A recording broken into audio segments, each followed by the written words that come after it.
మరి నాలుగోది for example ఇప్పుడు అక్కడ చదువుకుంటారు, అక్కడ వ్యాపారాలు పెట్టి డబ్బు ఖర్చు పెట్టి అక్కడ చదువుకొని అక్కడ ఉద్యోగాలు సంపాదిస్తారు. మరి ఉద్యోగాలు సంపాదించినప్పుడు ఫస్ట్ టైం వచ్చినప్పుడు మీరు వాళ్ళ మీద $1,00,000 జీతం ఇవ్వండి, $1,00,000 మీరు ఒక ఫైన్ కాదు, ఇది ఒక ఫీ పేమెంట్ చేయండి అని ఒకవేళ పెట్టినప్పుడు ఇది అన్డ్యూ బర్డన్ కదా, అంటే ఎంప్లాయీస్ మీద ఎంప్లాయర్స్ మీద. మరి ఇది ఎకానమీగా ఎఫెక్ట్ అవుతుంది కదా, చాలామంది ఇమిగ్రెంట్స్ మీద బర్డెన్ అవుతుంది. ఇలాంటి ఏదైనా డిసిషన్స్ తీసుకుంటే సివిల్ రైట్స్ ప్రకారమే కానీ కాన్స్టిట్యూషన్ ప్రకారమే కానీ ఇవి చెల్లనేరవు. అవి చెల్లనేరినప్పుడు కోర్ట్స్కు వెళ్ళినప్పుడు, సుప్రీంకోర్టుకు వెళ్ళినా, హయ్యర్ కోర్ట్స్, ఫెడరల్ కోర్ట్స్కు వెళ్తే అవి చెల్లనేరవని వాళ్ళు డిక్లేర్ చేస్తారు కోర్ట్స్. సో ఇలాంటి డెఫినెట్గా జరిగాయి.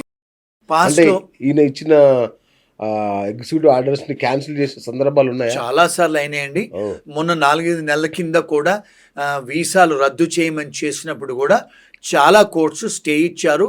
అవి రద్దు అంటే వారు ఇచ్చిన ఎగ్జిక్యూటివ్ ఆర్డర్ అప్పుడు వచ్చారు కదా, అన్ని వీసాలు, స్టూడెంట్ వీసాలు ఎవరైతే తాగి పట్టుబడతారో, క్రైమ్స్ ఉన్నాయో, వాళ్ళ సెవిస్ టర్మినేట్ అయిన వాళ్ళని ఈ వీసాలు క్యాన్సిల్ చేయమని గత 4-5 నెలల కింద మనం ఇండియన్ స్టూడెంట్స్ చాలా అంటే హ్యూ అండ్ క్రై ట్యాంట్రమ్, ఇంకా చాలామంది వచ్చేసారు కూడా వీసాలు రద్దు అవుతాయి. చాలామంది స్టూడెంట్స్ కూడా చాలా అంటే స్ట్రెస్ అయ్యారు.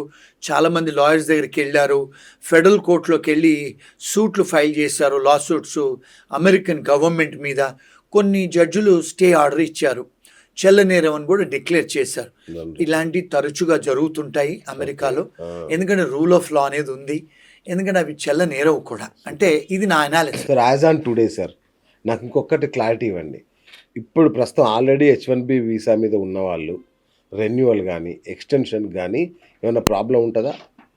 వాళ్ళకి ఏ ఇబ్బందులు లేవండి.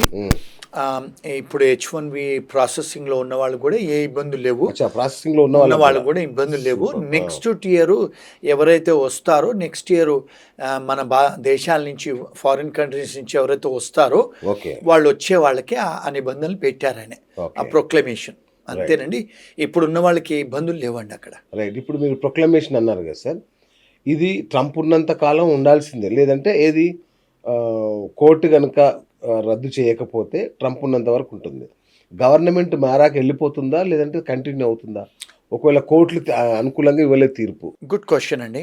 ఇప్పుడు మన దేశంలో కూడా ప్రైమ్ మినిస్టర్లు, చీఫ్ మినిస్టర్లు వచ్చినప్పుడు కొన్ని డెసిషన్స్ తీసుకుంటారు. ఫర్ ఎగ్జాంపుల్ ఇప్పుడు మనం ఆంధ్ర గవర్నమెంట్లో జగన్ గారు ఉన్నప్పుడు కొన్ని డెసిషన్ తీసుకున్నారు, ఏమని, అన్న క్యాంటీన్స్ అని క్లోజ్ చేయాలని.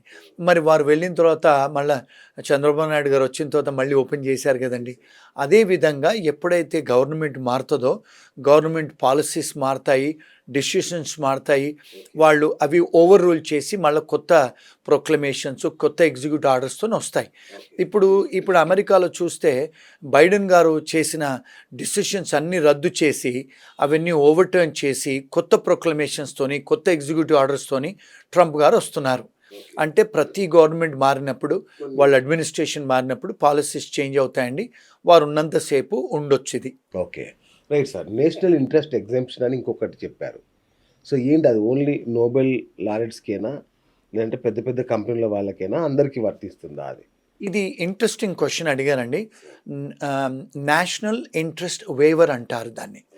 నేషనల్ ఇంట్రెస్ట్ వేవర్ అంటే ఏమిటి అంటే, అమెరికా గవర్నమెంట్కి మీరు ఒకవేళ పనికి వచ్చేవాళ్ళు అవుతే, అంటే నోబెల్ లారెట్సే కాదు, ఎవరైతే వరల్డ్ ఫేమస్ సింగర్స్ ఉంటారో, వరల్డ్ ఫేమస్ ఆర్టిస్టులు ఉంటారో, వరల్డ్ ఫేమస్ స్పోర్ట్స్మెన్ ఉంటారో, ఆర్టిస్టులే కానీ లేకపోతే సైంటిస్టులే కానీ, ప్రపంచవ్యాప్తంగా కొన్ని, ఇప్పుడు ఫర్ ఎగ్జాంపుల్ ఆర్టిఫిషియల్ ఇంటెలిజెన్స్లో మన దగ్గర కూడా కొన్ని ఇన్వెన్షన్స్ చేశారు. అలాంటి వాళ్ళు ఏం చేస్తారంటే, ఇప్పుడు మీరు మా దేశానికి, ఇప్పుడు ఫర్ ఎగ్జాంపుల్ ఏదైనా మీరు కోవిడ్ కనుక్కుంటారు, మీరు కొన్ని క్యాన్సర్ డ్రగ్స్ కనుక్కుంటారు. ఇలాంటి సైంటిస్ట్ ఎవరైతే ఉంటారో, ఇప్పుడు నాసా సైంటిస్టులు వాళ్ళు ఉంటారు కదా, వాళ్ళు ఎవరైతే దేశానికి ఉపయోగపడతారో వాళ్ళు ఏం చేస్తారంటే నేషనల్ ఇంట్రెస్ట్ వేవర్ అనేది ఇస్తారు. వేవర్ అంటే ఏంటి? మేము వాళ్లకు వేవ్ చేస్తాము, అన్ని కండిషన్స్ చేసి మీకు మేము పచ్చ కాగితాలు, గ్రీన్ కార్డ్స్ ఇస్తాము, మా దేశాలకు రండి అని ఒక ప్రొవిజన్ ఉంది. యుఎస్లో కానీ, ఇంగ్లాండ్లో కానీ, ఆస్ట్రేలియాలో కానీ, కెనడాలో కూడా. అంటే ఇప్పుడు ఫర్ ఎగ్జాంపుల్ మన దేశంలో కొంతమంది సినిమా యాక్టర్లు ఉన్నారు. షారూక్ ఖాన్ లాంటి వాళ్ళు, అమితాబ్ బచ్చన్ లాంటి వాళ్ళు కూడా గ్రీన్ కార్డులు ఇచ్చారు అమెరికా వాళ్ళు. కొంతమంది స్పోర్ట్స్ మెన్స్ ఉంటారు, కొంతమంది చెస్ ప్లేయర్స్ ఉంటారు. అలాంటి వాళ్ళు వరల్డ్ ఫేమస్ ఎవరున్నా కూడా ఇప్పుడు పద్మవిభూషణ్ అలాంటి వాళ్ళకు కూడా పిహెచ్డీలు చేసి కొన్నిసార్లు పోస్ట్ డాక్టరేట్ చేసి సైంటిస్టులు కూడా అప్లికేషన్ పెట్టొచ్చు. మా ఫర్మ్ నుంచి మేము అలాంటి వాళ్ళకు చాలామందికి ప్రాసెస్ చేశాము, ఇప్పించిన సంఘటనలు కూడా ఉన్నాయి. సో అది న్యాచురల్ కండిషన్స్లో, ఇది కాలమిటీ, నేషనల్ కాలమిటీ కదా ట్రంప్ అనే ఆయన. ఇప్పుడు నేషనల్ ఇంట్రెస్ట్ వేవర్ కింద వారు ఏమన్నారంటే doctors scientist case to case మేము డిసైడ్ చేస్తామని చెప్పారు. అది రెగ్యులేషన్స్ ఏం మార్చలేదు. సో డెఫినెట్గా ఎవరన్నా ఇంటర్నేషనల్ ఎక్లెయిమ్, నేషనల్ ఎక్లెయిమ్ అంటే ఇప్పుడు వరల్డ్ ఫేమస్ వాళ్ళు, నేషనల్ లెవెల్లో ఫేమస్ వాళ్ళు అప్లికేషన్స్ పెట్టుకుంటే అమెరికా వాళ్ళు గ్రీన్ కార్డ్స్ ఇస్తారు. అమెరికా కాదు, ఈవెన్ ఇంగ్లాండ్, కెనడా, ఆస్ట్రేలియా వాళ్ళు కూడా నేషనల్ ఇంట్రెస్ట్ వేవర్ అనేది ఉంది. ఏ కంట్రీకైనా పెట్టుకోవచ్చు, వస్తాయి కూడా. అయితే ఇదంతా చూస్తుంటే సార్, ఇది అమెరికాలో అమెరికన్స్కి ఉద్యోగాల పరిరక్షణ అనే పేరుతో వాళ్ళు ఇదంతా చేస్తున్నా, దీని వెనక ఇమ్మిగ్రెంట్స్ని భయపెట్టాలి, ఇమ్మిగ్రెంట్స్ని రాకుండా చెయ్యాలి అనే ఒక రాజకీయ వ్యూహమే ఉందనేది అందరూ అనుకుంటున్నమాట. ఏమై ఉంటుంది సార్ ఇది? ఇప్పుడు మేక్ అమెరికా గ్రేట్, లేకపోతే ఇప్పుడు మన దేశంలో కూడా అమెరికా ఫస్ట్, ఇప్పుడు మన ఇండియాలో కూడా మేక్ ఇన్ ఇండియా గ్రేట్ అని నినాదాలతో వస్తారు కదండి. ఈయన మేనిఫెస్టోలో ఏం చేశారంటే, ఈయన ట్రంప్ గారు మేనిఫెస్టోలో ఏంటంటే మేక్ అమెరికా గ్రేటు, అమెరికాకే నేను ప్రొడక్షన్స్ అన్ని ప్రొడ్యూసింగ్ చేసే కంపెనీస్ అన్ని తీసుకొస్తాను, మన అమెరికన్స్కు ఉద్యోగాలు కల్పిస్తాను, అంటే వాళ్ళకు శాలరీస్ కూడా ఇంక్రీజ్ చేస్తాను, ట్యాక్స్ ఎగ్జంప్షన్స్ ఇస్తాను. అంటే గతంలో చూసుకుంటే అమెరికాలో ఇన్కమ్ ట్యాక్స్ లేదండి. యాక్చువల్గా టారిఫ్స్ మీదనే ఆ కంట్రీ నడిచేది సెకండ్ వరల్డ్ వార్ అప్పుడు. సో తర్వాత ఇన్కమ్ ట్యాక్స్ అనేది తీసుకొచ్చారు అమెరికాలో. సో ఆయన ఏం చేశారంటే, ఆయన అడ్వైజర్స్ గతంలో మరి కంట్రీ టారిఫ్స్తోనే నడిచింది కదా, మరి ఇన్కమ్ ట్యాక్స్ ఎందుకు వెయ్యాలి మన ప్రజల మీద అనే నినాదంతోనే వచ్చారు. అందుకని వారు టారిఫ్స్ వేస్తున్నారు, అమెరికన్స్ని గ్రేట్గా చెయ్యాలి, అమెరికన్స్కే ఉద్యోగాలు ఇప్పించాలని ఒక నినాదంతో వచ్చి వాళ్ళు గెలిచారు ట్రంప్ గారు. రెండోది ఏంటంటే, అమెరికాలో అండి ఇప్పుడు చూసుకుంటే చాలామంది ఇల్లీగల్ ఇమిగ్రెంట్స్ ఎక్కువైపోయారు, లక్షలలో కోట్లలో ఇమిగ్రెంట్స్ అయిపోయారు. ఇప్పుడు మెక్సికన్సే కానీ, సౌత్ అమెరికన్సే కానీ, చైనీస్ వాళ్ళు కూడా చాలా ఇల్లీగల్ ఇమిగ్రెంట్స్ ఉన్నారు, ఇండియన్స్ కూడా ఉన్నారు, చాలామంది ఉన్నారు. సో ఇప్పుడు వాళ్ళందరినీ కూడా టార్గెట్ చేసి వాళ్ళందరినీ కూడా అరెస్ట్ చేసి వాళ్ళు ఎక్స్పెడైటెడ్ రిమూవల్ చేస్తున్నారు, అంటే డిపోర్ట్ చేస్తున్నారు. అంటే చాలామందికి ఇప్పుడు ప్రతిరోజు నిన్నగాక మొన్న కూడా వాళ్ళు ఇప్పుడు చైనీస్ రెస్టారెంట్స్ మీద దాడి చేస్తున్నారు, అంటే రేడ్స్ చేస్తున్నారు. రేడ్స్ చేస్తే ఇమిగ్రేషన్ పోలీస్ వాళ్ళకి రిఫ్రిజిరేటర్లలో పాస్పోర్ట్లు దొరుకుతున్నాయి, దొంగ పాస్పోర్ట్లు, దొంగ డ్రైవింగ్ లైసెన్స్లు, దొంగ ఐడి కార్డులు అన్నీ దొంగ దొరుకుతున్నాయి.